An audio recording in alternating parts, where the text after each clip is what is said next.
जय Hind and hello guys, स्वागत है आपका आपके अपने YouTube चैनल ज्ञानदेह होस्ट में। और इस वीडियो में मैं आपको बताने वाला हूं रिजर्व बैंक ऑफ इंडिया यानी कि RBI grade B officer online form 2025 के बारे में कि कैसे आपको इस नई वैकेंसी का फॉर्म फिलअप करना है। गाइस, इस वीडियो के अंदर आपको कंप्लीट इन्फॉर्मेशन दी जाएगी इस नए पोर्टल के माध्यम से, जिसमें कि आपका फॉर्म फिल करने का इंटरफेस प्रीवियस ईयर के मुकाबले थोड़ा अलग रहेगा। तो वीडियो के अंदर आपको सभी चीज़ें बहुत ही अच्छे से एक्सप्लेन की जाएगी, इसलिए आपको वीडियो को पूरा देखना है और स्किप तो बिल्कुल भी नहीं करना है, क्योंकि अगर आप स्किप करेंगे तो ऐसे में आप कोई ना कोई महत्वपूर्ण पॉइंट मिस कर जाएंगे। अब चलिए शुरू करते हैं। अगर आपने अभी तक वीडियो को लाइक शेयर नहीं किया हो तो कर देना और चैनल को सब्सक्राइब करके बेल आइकन ऑन कर लेना। फिर जो लिंक मैंने आपको इस वीडियो को डिस्क्रिप्शन में दिया है आप ओपन करेंगे, आपके सामने हमारी ऑफिशियल वेबसाइट jobsgyan.in आ जाएगी और यहाँ पर आ जाने के बाद में आपको जानने को मिलेगा कि इसमें 120 टोटल वैकेंसी है। फॉर्म आप लोग 10 सितंबर 2025 से लेकर के 30 सितंबर 2025 तक भर पाएंगे। किस पोस्ट पर कितनी वैकेंसी है, क्योंकि पोस्ट तो बेसिकली आपके ग्रेड बी की है, बट इसमें आपके डिसिप्लिन अलग अलग रहते हैं, जैसे कि जनरल, DEPR और DSIM। तो आप देख सकते हैं कि किसके लिए कितनी वैकेंसी है।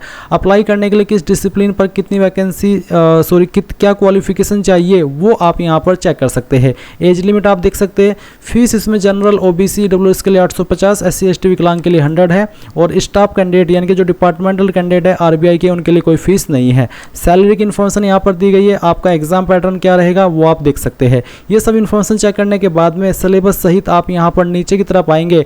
अगर आपको इसका ऑफिशियल नोटिफिकेशन चेक करना है, रीड करना है, तो आप ऑफिशियल नोटिफिकेशन PDF के ऊपर क्लिक करके इस नोटिफिकेशन से और भी अच्छे से आपकी कैटेगरी वाइज वैकेंसी और जो आपकी क्वालिफिकेशन की जानकारी है वो, आपकी इंपॉर्टेंट डेट्स है वो, या फिर जो इन्फॉर्मेशन अभी मैंने आपको हमारी वेबसाइट से दी है, ये सब इन्फॉर्मेशन डबल वेरीफाई कर सकते हैं। अब ये सब इन्फॉर्मेशन चेक करने के बाद, जैसे कि मैंने अभी आपसे कहा कि अगर आप इसमें एलिजिबल है और आपका इंटरेस्ट है तो आप इंपॉर्टेंट लिंक के सेक्शन में आएंगे और अप्लाई ऑनलाइन लिंक ओपन करेंगे। अब गाइज, आपके सामने यहाँ पर ऑफिशियल वेबसाइट आ जाएगी जहाँ से आपको फॉर्म को फिल करना है। अगर आप ये फॉर्म मोबाइल से भर रहे हैं तो ये वेबसाइट आपकी पोर्ट्रेट मोड में ओपन नहीं होगी, आपको अपने फ़ोन को लैंडस्केप मोड में चलाना होगा। लैंडस्केप मोड वो होता है जैसे कि आप मोबाइल में कोई गेम खेलते हैं या फिर वीडियो देखते हैं। तो जैसे आप यहाँ पर इस वेबसाइट को एक्सेस कर ले तो यहाँ पर आ जाने के बाद आप click here for new registration इसके ऊपर क्लिक करेंगे। देन आपके सामने कुछ ऐसा इंटरफेस आ जाएगा। अब आपको यहाँ पर सबसे पहले आपका फर्स्ट नेम एंटर करना है, उसको दोबारा डाल करके आप यहाँ पर वेरीफाई कर देंगे एंड देन जो आपका मिडिल नेम है वो डालेंगे। अगर आपका मिडिल नेम न हो तो आप खाली छोड़ देंगे। फिर जो आपका लास्ट नेम है वो आपको एंटर करना है, लास्ट नेम को दोबारा डाल करके वेरीफाई कर देना है। ये इन्फॉर्मेशन देने के बाद आप नीचे की तरफ आपका मोबाइल नंबर डालेंगे जो कि आप रजिस्टर करना चाहते हैं, उस नंबर को दोबारा डाल करके वेरीफाई कर देंगे। अल्टरनेटिव नंबर के अंदर अगर आप कोई अन्य नंबर देना चाहते हैं तो आप यहाँ पर दे देंगे, नहीं तो आप चाहिए तो इस ऑप्शन को खाली छोड़ सकते हैं। फिर आपको ईमेल आईडी के अंदर आपकी ईमेल में @@ से पहले जो कुछ भी आता है वो सब टाइप कर देना है और @ के बाद आपकी ईमेल किस डोमेन पर है वो आपको सिलेक्ट करना होगा। जैसे कि मेरी ईमेल gmail.com पर है तो मैं यहाँ पर gmail.com सिलेक्ट कर लूँगा, तो आप भी आपके डोमेन के अकॉर्डिंग अपनी ईमेल आईडी सिलेक्ट कर लेना। फिर आप कंफर्म ईमेल आईडी के अंदर उसको कंप्लीट डाल देना। अब आपको कोई डोमेन नेम सेलेक्ट करने की आवश्यकता नहीं है।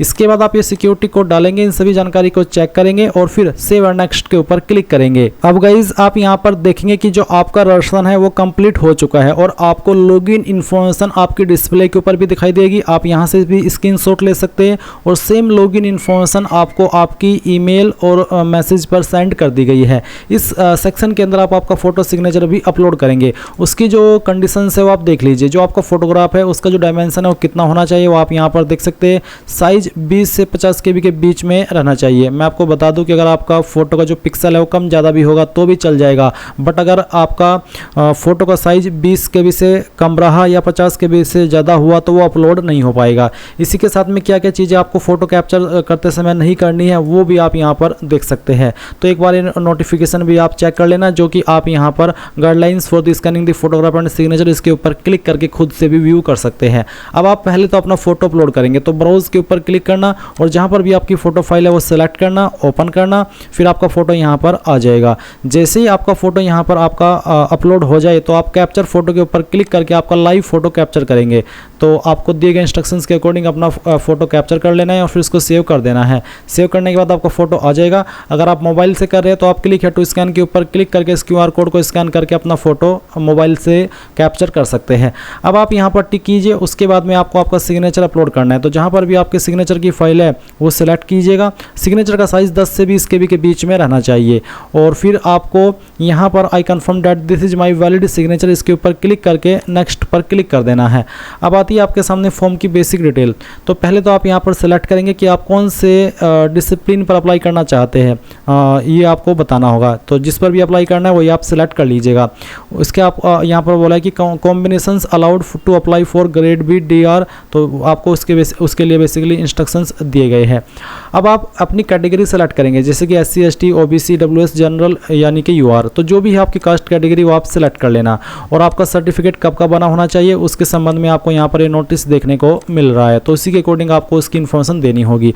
अब आप यहाँ पर कास्ट यानी कि या तो कास्ट सर्टिफिकेट देंगे या फिर income certificate number. Basically income certificate का नंबर EWS कैटेगरी के जो कैंडिडेट होते हैं उनके ऊपर एप्लीकेबल होता है। अगर आप SC ST OBC है तो फिर आप यहाँ पर आपका कास्ट सर्टिफिकेट नंबर देंगे और ये जो सर्टिफिकेट आपका कास्ट का ये सेंट्रल का बना होना चाहिए, तो जो भी है वो आप यहाँ पर डाल देना। फिर ये सर्टिफिकेट आपने कब बनवाया वो डेट और फिर आपका मंथ है वो, और उसके बाद में ईयर आपको वो सिलेक्ट करना होगा। फिर आता है कि क्या आप विकलांग है और आपकी विकलांगता 40% या उससे ज़्यादा है, अगर है तो यस, अगर नहीं है तो नो कर देना। फिर नीचे की तरफ ये जो ऑप्शन है ये उन्हीं के सामने एक्टिव होंगे जो कि विकलांग वाले ऑप्शन में यस की है, यानी कि वो एक विकलांग है। अगर आप विकलांग नहीं है तो ये ऑप्शन आपके सामने एक्टिव नहीं होंगे, तो आपको इनको इग्नोर कर देना है। फिर आप यहाँ पर एक सवाल देखेंगे, do you possess MPhil qualification. अगर आपके पास MPhil क्वालिफिकेशन है तो यस करना, नहीं है तो आप नो कर देना। फिर क्या आपके पास डॉक्टरेट डिग्री या फिर PhD क्वालिफिकेशन है, अगर है तो यस, नहीं तो आप नो कर देंगे। जो भी है वो आप सिलेक्ट कर लेना। उसके बाद do you fall under the category of ex serviceman emergency commission officers. अगर आप इन कैटेगरी के अंदर आते हैं जो यहाँ पर मेंशन की गई है तो आप यस करेंगे, नहीं तो आपको नो कर देना है। फिर एक और सवाल है कि are you Reserve Bank of India employee as per para 5.16 ऑफ RBI master circular on recruitment dated April 1/2025। अगर आप है तो आपको यस करना है, नहीं तो आप नो कर दीजिए। फिर एक और सवाल है कि do you have experience as an officer in scheduled commercial bank, public sector insurance companies and all India financial institutions. जैसे कि उसके जो एग्जाम्पल है वो भी यहाँ पर आपको दिए गए हैं। तो अगर आप एक्सपीरियंस्ड ऑफिसर है इनमें से किसी भी डिपार्टमेंट में या फिर बैंक में जो यहाँ पर आपको मेंशन किए गए तो आप यस करेंगे। और यस करने पर आपको बताना होगा ईयर ऑफ एक्सपीरियंस, कितने ईयर का एक्सपीरियंस है। नहीं है तो आप नो कर देंगे। फिर नीचे की तरफ आप एक और सवाल देखेंगे जहाँ पर पूछे कि whether employed in government service, quasi government organisation, government owned industrial undertakings, PSU PSB। अगर आप है एम्प्लॉयड इनमें से किसी भी डिपार्टमेंट में तो यस कर देना, नहीं तो नो करेंगे। फिर यहाँ पर एक और सवाल है, are you an ex employ of banking institutions whose service had to be terminated. यानी कि क्या आप बैंकिंग सर्विस में थे और आपकी जो सर्विस है वो टर्मिनेट कर दी थी, यहाँ पर जो रीजन दिए गए उस रीजन से, तो आप यहाँ पर यस करेंगे। अगर आप बिल्कुल फ्रेशर है तो आप इसमें नो कर देना। फिर कंसेंट टू आधार वेरिफिकेशन, क्या आप आधार वेरिफिकेशन के लिए कंसेंट देना चाहते हैं, अगर हाँ तो यस कर देंगे। और उसके बाद में फिर आपको आपका आधार कार्ड का नंबर देना है, आपका पैन कार्ड का नंबर देना है। नेशनलिटी के अंदर आप इंडियन सेलेक्ट कर लेंगे। अब आते हैं online examination centre for phase first. तो फेज फर्स्ट के लिए आप एग्जाम सेंटर की प्रेफरेंस देंगे। पहले आप आपकी स्टेट की प्रेफरेंस देंगे, उसके बाद में फिर आपको सिटी की प्रेफरेंस देनी है। इसके बाद आप सेकंड प्रेफरेंस देंगे आपकी स्टेट की, और फिर उसकी जो सिटी की प्रेफरेंस है वो दे देंगे। फिर आप यहाँ पर थर्ड प्रेफरेंस देंगे आपकी स्टेट की, और उसके बाद फिर आपकी उसकी डिस्ट्रिक्ट की प्रेफरेंस भी दे देनी है। सेम वे में आप यहाँ पर फोर्थ प्रेफरेंस देंगे, और फिर उसकी जो सिटी की प्रेफरेंस है वो भी आपको सिलेक्ट कर लेनी है। एंड देन नीचे की तरफ आएंगे तो देखेंगे आपका online examination centre for phase first. तो फेज फर्स्ट के लिए आप यहाँ पर जो आपका ऑनलाइन एग्जामिनेशन सेंटर है वो कहाँ रखना चाहते हैं। इसके बाद आप यहाँ पर ये जो ऑप्शन देख रहे हैं online examination centre for phase first DEPR DSIM, अगर आप DEPR या फिर DSIM की पोस्ट पर अप्लाई किए हो तो आपके सामने ये ऑप्शन एक्टिव देखने को मिलेंगे। क्योंकि हमने जनरल पर अप्लाई किया तो हमारे सामने ऊपर वाले ऑप्शन एक्टिव थे। अब आप नीचे की तरफ आएंगे तो देखेंगे सेंटर फॉर फेज 2। अब आपको यहाँ पर फेज 2 के एग्जाम सेंटर की प्रेफरेंस देनी है, जो कि तीनों पोस्ट पर अप्लाई करने वाले कैंडिडेट एक बार ही दे सकते हैं। तो पहले तो आप यहाँ पर आपकी जो सिटी है वो इस तरह से सिलेक्ट कर लेना, जैसे कि मैं आपको सिलेक्ट करके दिखा रहा हूँ। उसके बाद में आप यहाँ पर सेकंड चॉइस सेलेक्ट करेंगे, फिर आप यहाँ पर आपकी जो थर्ड चॉइस है वो भी सिलेक्ट कर लेंगे एंड देन फिर आप यहाँ पर आपकी फोर्थ चॉइस भी आपको सेलेक्ट कर लेनी है। मीडियम ऑफ रिटन एग्जाम, आपका रिटन एग्जाम आप किस लैंग्वेज में देना चाहते हैं, इंग्लिश या हिंदी, जो भी लैंग्वेज आप सिलेक्ट कर लेंगे फिर आपको उसी में देना होगा। अब आती है पर्सनल डिटेल, तो आपका जो डेट ऑफ बर्थ है वो आप सिलेक्ट कर लीजिए, डे, आपका मंथ और फिर जो भी ईयर है वो भी आपको यहाँ पर सिलेक्ट कर लेना है। ये सिलेक्ट करने के बाद में आप आपका जो जेंडर है वो आप सिलेक्ट कर लेंगे यहाँ से इस तरह से। फिर आपसे पूछेगी कि आप जुड़वा भाई बहन हो, अगर हाँ तो यस, नहीं तो आप नो करेंगे। अगर है तो आपको यस करने के बाद में आपके जुड़वा का जेंडर भी बताना होगा और नाम भी बताना होगा, बट नहीं है तो नो करके आप यहाँ पर आपका मैरिटल स्टेटस बताएंगे, अनमैरिड है, मैरिड है, जो भी है वो आप सिलेक्ट कर लीजिएगा। फिर फादर नेम आपको यहाँ पर एंटर करना है, जो भी आपका फादर नेम है वो आप यहाँ पर डाल दीजिएगा। उसके बाद में जो आपकी माता जी का नाम है वो आप यहाँ पर फिल कर दीजिएगा। फिर आएगा एड्रेस फॉर कॉरेस्पॉन्डेंस यानी कि प्रेजेंट एड्रेस, तो जो भी प्रेजेंट एड्रेस है वो आप यहाँ पर लाइन फर्स्ट 2 और 3 यानी कि थोड़ा थोड़ा पार्ट आपके एड्रेस का इन 3 लाइन के अंदर भर देंगे। डिस्ट्रिक्ट आपकी जो भी है वो डिस्ट्रिक्ट का नाम भी आपको यहाँ पर खुद से एंटर करना होगा। फिर यहाँ से आप आपकी स्टेट सेलेक्ट करेंगे और उसके बाद जो आपका पिन कोड है वो आप यहाँ पर डाल देंगे। अब नीचे है परमानेंट एड्रेस और एक लाइन है same as address for correspondence, यानी कि अगर आपका प्रेजेंट एड्रेस और परमानेंट एड्रेस सेम है तो आप इस बॉक्स को टिक कर देना, अगर अलग है तो अनटिक करके अलग से अपना परमानेंट एड्रेस भर देना। फिर किस एड्रेस के ऊपर आप अपनी एप्लीकेशन फीस की जीएसटी इनवॉइसिंग भेजना चाहते हैं, जीएसटी इनवॉइसिंग यानी कि फीस की स्लिप, तो जिस पर भी भिजवाना चाहते हैं वो एड्रेस आप सिलेक्ट कर लीजिएगा। फिर आएगी बैंक डिटेल, जहां पर आपको अकाउंट होल्डर नेम यानी कि किसके नाम पर बैंक अकाउंट है वो आपको लिखना है, बैंक अकाउंट का नंबर देना है, कंफर्म बैंक अकाउंट दोबारा नंबर डाल करके वेरीफाई करना है, बैंक का जो नाम है और जो ब्रांच है वो आपको लिखना होगा। जैसे कि मेरा मान लीजिए HDFC बैंक है और सहारनपुर में है तो मैं लिखूंगा HDFC बैंक और उसके और जिसकी ब्रांच का नेम है कोट रोड सहारनपुर, जो इस तरह से आपका बैंक का नाम है और जो उसकी ब्रांच नेम है वो आपको लिखनी होगी। टाइप ऑफ अकाउंट सेविंग या करंट जो भी है वो सिलेक्ट कर लेना। फिर आप यहाँ पर IFSC कोड डालेंगे, ये कोड आपको आपकी बैंक की पासबुक के ऊपर या फिर चेकबुक के ऊपर मिल जाएगा, या फिर आप इसको बैंक का नाम गूगल के अंदर जाएंगे, सर्च करेंगे और वो कौन सी ब्रांच है वो सर्च करेंगे और बाद में लिख देंगे IFSC कोड, तो आप ऑनलाइन वे में भी आपका IFSC कोड प्राप्त कर सकते हैं। अब आप यहाँ पर फीस का चार्ज देखेंगे, ये जो फीस का चार्ज आप देख पा रहे हैं ये GST मिला करके है।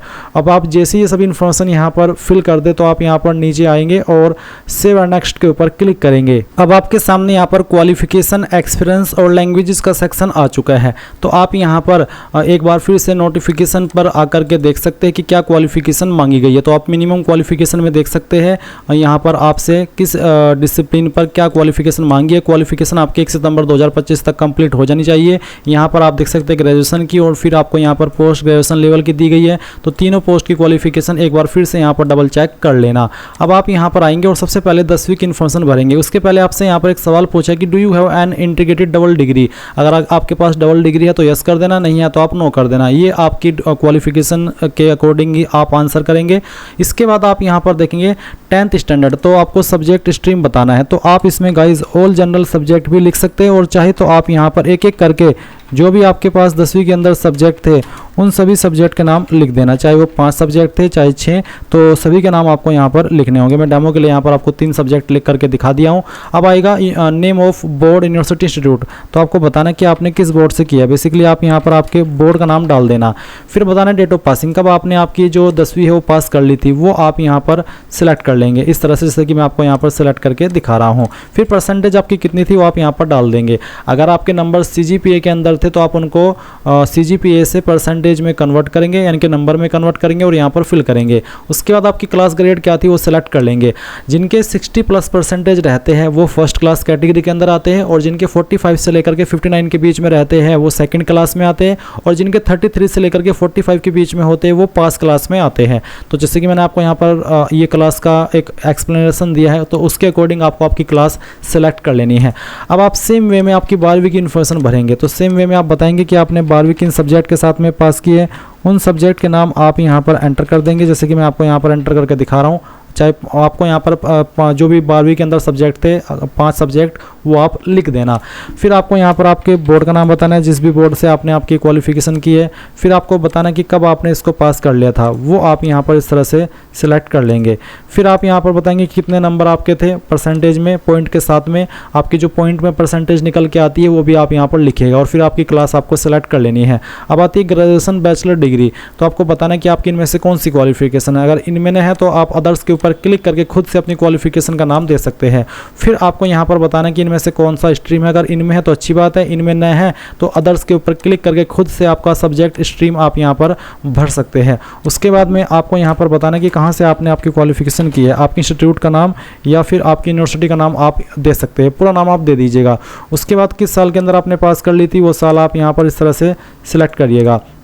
फिर आप यहाँ पर आपकी परसेंटेज डाल दीजिएगा एंड देन आपकी क्लास सेलेक्ट कर लेना। अगर आपके पास पीजी डिग्री है तो आप उसकी इन्फॉर्मेशन भी सेम वे में भरेंगे। आप यहाँ पर आपकी क्वालिफिकेशन सेलेक्ट कर लेंगे, फिर आपका सब्जेक्ट स्ट्रीम, और फिर आपको बताना है कि कहाँ से आपने इस क्वालिफिकेशन को पास किया है।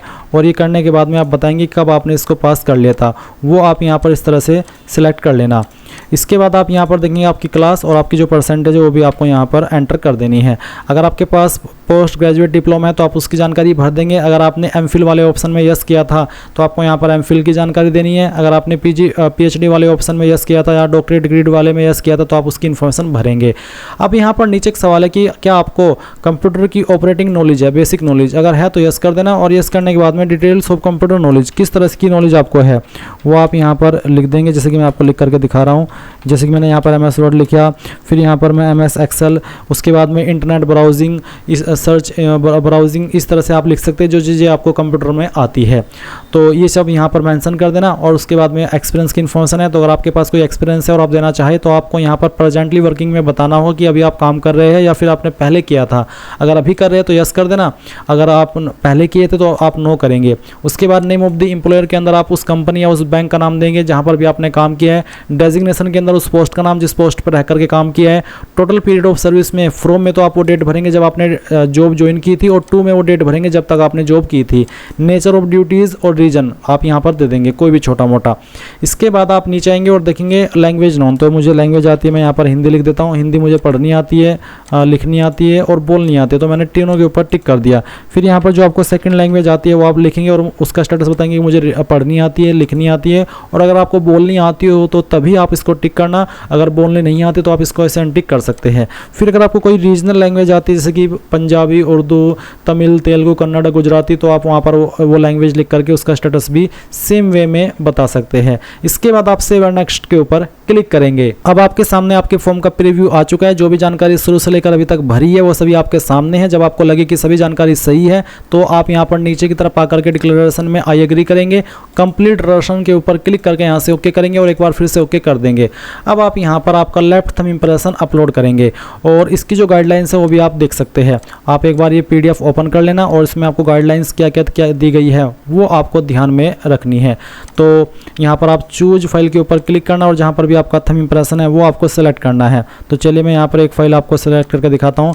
बेसिकली थंब इंप्रेशन की जो फाइल है इसका साइज 50 KB से कम रहना चाहिए। अब आप यहाँ पर हैंड रिटन डिक्लेरेशन अपलोड करेंगे। इसमें आप क्या लिखेंगे वो मैं आपको बताता हूँ। जो लिंक मैंने आपको इस वीडियो के डिस्क्रिप्शन में दिया हुआ है हमारी वेबसाइट का, या आप ओपन करके नीचे की तरफ आएंगे तो आपको इसमें एक हैंड रिटन डिक्लेरेशन के नाम से हेडिंग देखने को मिलेगी। ये जो लाइन दी गई है यहाँ पर आपको नेम ऑफ द कैंडिडेट की जगह पर अपना नाम भरना है जो आपने फॉर्म के अंदर भरा है, और बाकी की लाइन ऐसे ही लिखनी जो यहाँ पर लिखी गई है, और उसको एक कोरे कागज़ के ऊपर लिख करके आपको अपलोड करना है जिसका साइज आपका 100 KB से कम रहना चाहिए। तो जहाँ पर भी वो फाइल है वो सिलेक्ट करना, ओपन करना, आपका यहाँ पर डिक्लेरेशन आ जाएगा। फिर आप इसको ओके कर देना। अब आता है SSLC 10th standard equivalent certificate PDF, यानी कि जो आपकी 10वीं की मार्कशीट है वो आप यहाँ पर अपलोड करेंगे। इसमें गाइज आपको 10वीं या फिर उसके बराबर की, इसमें आपकी हायर क्वालिफिकेशन के डॉक्यूमेंट आपसे नहीं मांगे, सिर्फ आपको 10वीं के लिए ही बोला है। तो आप क्या करेंगे, चूज फाइल के ऊपर क्लिक करेंगे और जहाँ पर भी आपकी ये चीज़ है वो आपको यहाँ पर अपलोड करनी है। तो चलिए मैं यहाँ पर इसको सेलेक्ट करता हूँ, ओपन करता हूँ। ओपन करने के बाद में आपकी फाइल यहाँ पर इस तरह से आ जाएगी। साइज 1 KB से लेकर के 500 KB के बीच में रहना चाहिए, तो अगर ज़्यादा होगा तो वो अपलोड नहीं हो पाएगा। जैसे ही आपकी फाइल अपलोड हो जाए तो आप प्रीव्यू के ऊपर क्लिक करके उनको डबल चेक कर सकते हैं। फिर आप यहाँ पर देखेंगे I agree to connect to DigiLocker to fetch my details, जैसे कि name, DOB, mobile number, gender, Aadhaar number, SSC, graduation detail. तो अगर आप आपकी सभी डिटेल डिजिलॉकर अकाउंट से फैच कराने के लिए अग्री है और कराना चाहते हैं तो आप यहाँ पर यस करेंगे। यस करने के बाद में आपको डिजिलॉकर की जो वेबसाइट है उसके ऊपर आगे प्रोसीड किया जाएगा और आप वहाँ पर डिजिलॉकर अकाउंट पर लॉगिन होगे और अपनी डिटेल्स की अलाउ करके परमिशन देंगे। बट गाइज अगर आपका वहाँ पर कुछ घपला है, कुछ प्रॉब्लम है, यानी कि कोई एरर आता है या फिर उसमें कोई इशू है या आपको लगता है कि यार जो वहाँ पर डॉक्यूमेंट्स है वो सही से नहीं है, तो आप चाहे तो यहाँ पर नो कर सकते, क्योंकि ये यहाँ पर अभी करना कंपलसरी नहीं है। अगर कंपलसरी होता तो यहाँ पर नो का ऑप्शन नहीं होता, तो फिर यहाँ पर ये चीज़ आपको करनी ही होती। बट आपके पास ऑप्शन है, अगर आप डिजिलॉकर के माध्यम से कर पा रहे, कोई इशू नहीं आ रहा है तो अच्छी बात है, और अगर आपको कोई इशू आ रहा है तो आप नो करके आगे बढ़ सकते हैं, कोई भी प्रॉब्लम वाली बात नहीं है। फिर से बता दूं कि ये कंपलसरी नहीं है, ज़रूरी नहीं है कि आपको डिजिलॉकर से आपकी इन्फॉर्मेशन फैच करानी है, आपकी चॉइस है। और ये सब करने के बाद आप सेव एंड नेक्स्ट के ऊपर क्लिक करेंगे और यहाँ से ओके कर देंगे। अब आपके सामने फीस का अमाउंट आएगा और ये जो सिक्योरिटी कोड है वो आप यहाँ पर इस तरह से भर देंगे और इसको भरने के बाद में सबमिट करेंगे, ओके कर देंगे। आपको पेमेंट के पेज पर ट्रांसफ़र किया जाएगा। आप आपकी फ़ीस इनमें से किसी भी माध्यम का इस्तेमाल करके जमा कर देंगे। जैसे ही आपकी फ़ीस जमा हो जाएगी तो आप अपने फॉर्म का फाइनल प्रिंट आउट ले पाएंगे। और गाइज इस प्रकार से आप लोग RBI officer grade B online form 2025 को भर पाएंगे। आई होप ये प्रोसेस आपको पसंद आया होगा। So thanks for watching. जय हिंद।